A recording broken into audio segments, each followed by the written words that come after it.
Welcome once again, Jimbo's Barbecue Hacienda. Simple, crowd-pleasing recipes for your grill. I'm Jim Haas. Thanks for hanging out.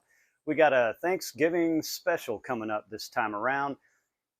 We're going to call this Thanksgiving Sliders. We're going to do a rotisserie turkey version of this and a smoked version, and it's going to be fantastic. Here we go.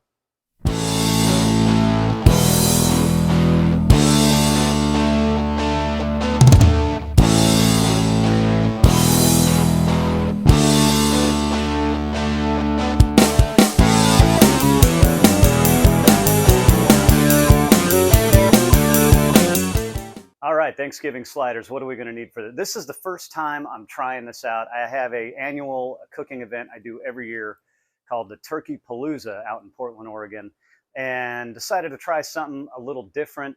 I wanted to get something that was easy to hold in the hand. What's easier and better than just sliders, grab and go? So we decided to come up with this turkey Thanksgiving slider. So what are we going to need for this? Boneless turkey breast. You know, a little butterball 3-pound turkey breasts that are boneless is going to be perfect for this kind of stuff. Yellow mustard, seasoning of your choice. And yes, I am reading off a list because this is the first time. Slider buns. I like the Hawaiian roll slider buns. Classic stuffing in a bag. 1 cup diced yellow onion. 1 cup diced celery. Chicken broth. 2 cups chicken broth, so 2 cans of chicken broth. 4 tablespoons butter. Cheese, I prefer Havarti. I think I'm going to prefer Havarti for this. The store didn't have any, so I'm going to use Gouda this time around. I'm sure it's going to be fine. Dijon mustard, cranberry sauce out of a can, foil pans, and aluminum foil is, I think, everything we're going to need for this. Hopefully I'm not forgetting anything. Let's get into it.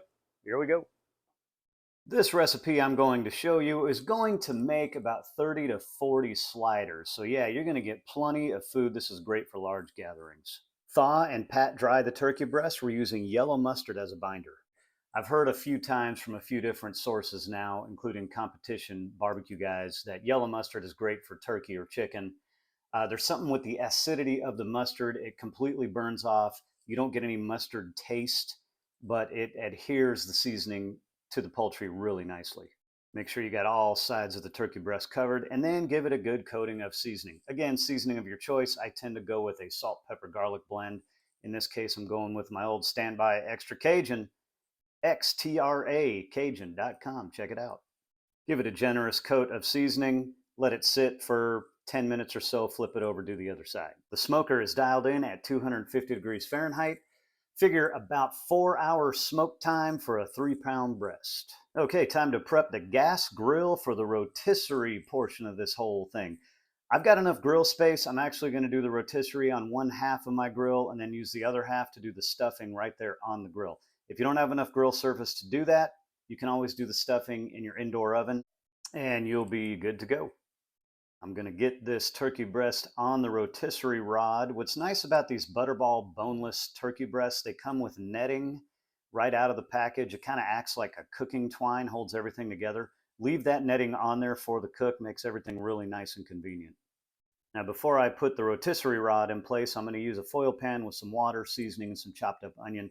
This is going to act as a drip tray. We're also going to do some basting about an hour into the cook. Time to get this rotisserie rod in place, insert it into the motor, and get this thing spinning. This isn't going to be a particularly slow rotis process.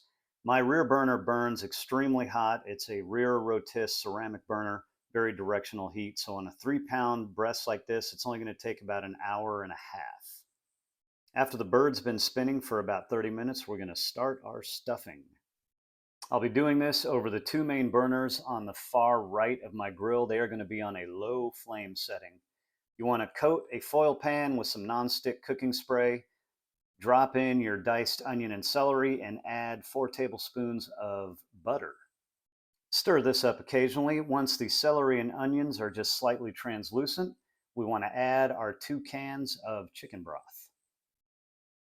Bring this to a simmer, then add your bag of stuffing. Mix this all together very thoroughly. At this point, the stuffing is going to take about 30 minutes to be done. At the 15-minute mark, give that foil pan a spin to ensure even heating. We're about an hour and 15 minutes into this rotisserie process, give or take. Time to give that turkey a little basting. And once the stuffing looks like it has a nice crispy top, time to pull that off the grill, cover it over in foil, and just set it to the side for the time being. Our rotisserie turkey breast is temping out at a minimum of 165 Fahrenheit internal temp. So very carefully now, time to pull that rotisserie rod off of that grill. It's going to be very hot. Use some oven mitts or heat-resistant gloves. Carefully remove the turkey breast from the rotisserie rod, cover it over in foil, and let it rest. Our smoked turkey breast is now temping out at 165 minimum internal temp. It's been on the smoker for just over 4 hours, so let's pull that off. Again, cover it in foil, let it rest. Time to slice up our turkey breasts. You want to very carefully remove that netting that's on there. It might pull some of that surface meat off. Not a big deal, but if you just do this slow, you should have no problem. For something like sliders, I'm going to cut this breast in half long ways and then cut 1/2-inch slices. Time to toast the buns. Normally I would do some melted butter or even olive oil, brush them on the insides of the buns, but I think we're going to have enough going on with these sliders. So in the interest of saving time, I'm just going to toast them up right over a low flame. Don't get distracted. These things toast up pretty quick. And it is finally time to assemble these things. So on your bottom bun, we're going to start with a scoop of the cranberry sauce, followed by a spoonful of the stuffing, slice of turkey on top of that, cheese, and then top it off with a dash of the Dijon mustard.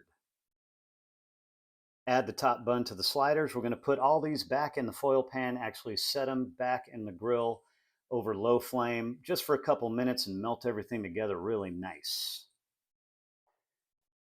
All right, moment of truth. So we've got a smoked version of the slider and the rotisserie version of the slider. I'm a fan of smoked meat, so I know which one I'm going to like better already. This one is smoked, I think. We'll know right away. It's very good. If you're a fan of that smoky flavor, this really is the only way to go. Rotisserie, I did sneak a little taste earlier, so I already know. Very juicy. Rotisserie, I've always said, is the most impressive and easiest way to cook. Everything is constantly basting in its own juices, and you can overdo something and still save the day. This is kind of like if Willy Wonka were to make a Thanksgiving slider. You know how he had the stick of gum that had the whole meal in it and the dessert and everything? This is kind of that. You've got your whole Thanksgiving meal between some slider buns, and it's fantastic. Try it out. Cheers. Thanks for watching. Subscribe to the channel. Life's short. Eat well and enjoy yourselves, and listen to good music. Cheers. We'll see you next time. Barbecue Hacienda. Grilling with Jimbo. I turn grills on.